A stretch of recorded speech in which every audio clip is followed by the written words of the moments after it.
Jon Bernthal loves Frank Castle so much that he spent 10 years and a Disney Plus writing credit just to tell us that being the Punisher is a miserable, soul-crushing nightmare. And honestly, after hearing this audio mix, I'm starting to feel the same way. We were promised the definitive R-rated homecoming for Marvel's favorite walking trauma response, but what we got is a 49-minute tech demo that oscillates between the gritty PTSD character study and a PlayStation 3 cinematic.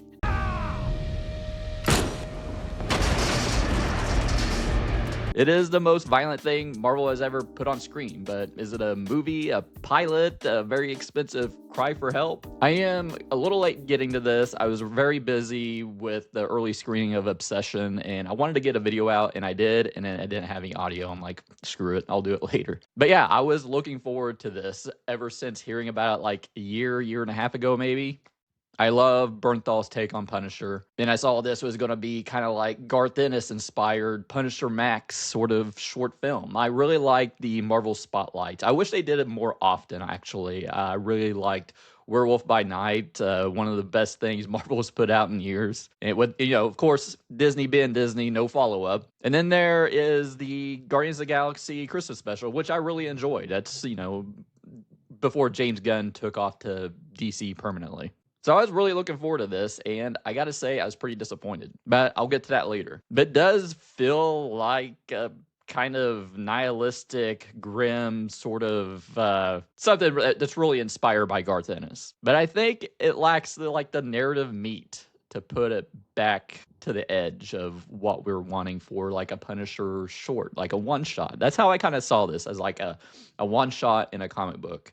And I feel like a lot of half the book got ripped off, and I was just left, with nothing at the end. Like, where is this going? Why does this exist? I think it's funny how over the top, like late 90s, early 2000s, even the soundtrack, you have Danzig in it. And I really like that. I like that feel. I like, we're not going to go deep into a trauma response of a child seeing people get murdered right beside her. It's just like, who cares? This is badass.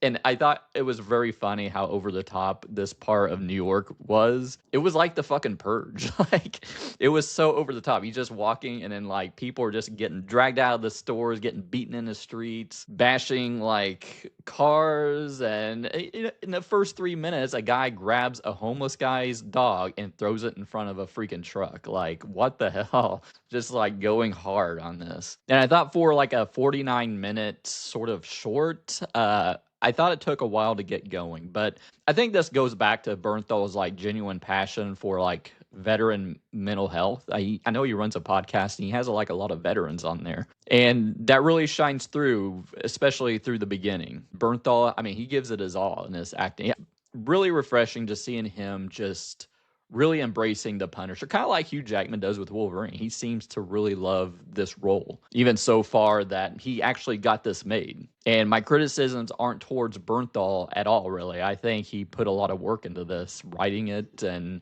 just pitching it to Disney or Marvel to get it made. I lay a lot of it at the feet of Disney of why I was disappointed with this, because it wasn't a full story. It's the first third of a movie, or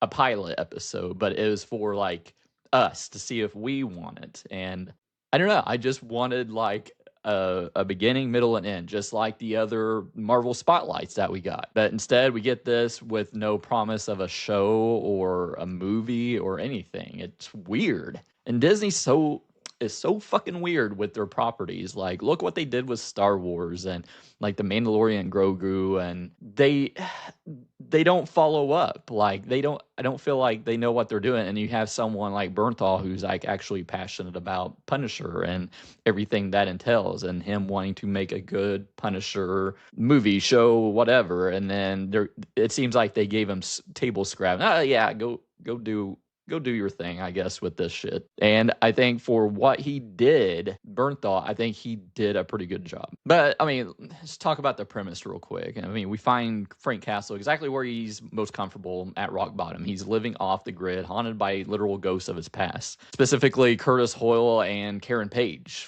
from Daredevil, who serve as a Greek chorus of his suicidal ideations. But the self-reflection has to wait because the Gnucci crime family has a long memory and a very large bounty. You got Gnucci, played by, I think, the criminally underused Judith Light, decides to turn New York City block into a free-for-all for a hunting ground. So basically, it just turns into a version of The Raid, which, I'm not complaining about. I really loved that Dread movie that was basically The Raid. So basically, Frank has to fight his way through a burning apartment complex, save a neighborhood bodega, and decide if he's actually ready to stop punishing himself long enough to punish the people who deserve it. It's a lean, mean Act 1 setup that unfortunately forgets the Act 2 and 3 that are usually required for like a complete story. Now, I have to say, I was like super annoyed when I played this at first. It's probably fixed now, but the audio was absolutely fucked. I have a surround sound setup, and the central audio was coming out of all the surround speakers. I'm like, what the hell? Is there something screwed up with my system? And so I just like threw on like Daredevil or something. No, it's fine. It was just Disney, a billion-dollar company, uploaded the wrong audio mix. So basically, I had to change it to where everything was coming out of the center speaker, and it was hard to hear dialogue. Fortunately, I usually watch stuff with subtitles anyway, but goddamn, that's annoying. It's like it's just like part of the half-assed effort Disney put out for this, with the budget and like even the rollout. They had like a horrible. You probably seen this online anyway because I'm late getting to this, but like Joel Miller from 2013 CGI fall on an air conditioning unit or something. I was like, wow, that took me out of it. But again, not blaming Bernthal, I'm blaming Disney. I don't know what the hell they're thinking with their properties. It's like, I don't know. They're just like turning stuff out. I don't know. You got a guy who's actually passionate about Punisher. Make a fucking Punisher thing that's worthy. Give him. You're a billion-dollar company. Give him a proper budget. And like I said, I mean, Bernthal is passionate about Punisher and veteran PTSD, and it's like the short runtime. It just makes the deep character work feel at odds with like the slaughter fest of the Raid section. I want to see more Judith Light. I was hoping for more Judith Light. Like, I think she's actually really well cast as Gnucci and perfect for like the Garth Ennis world. But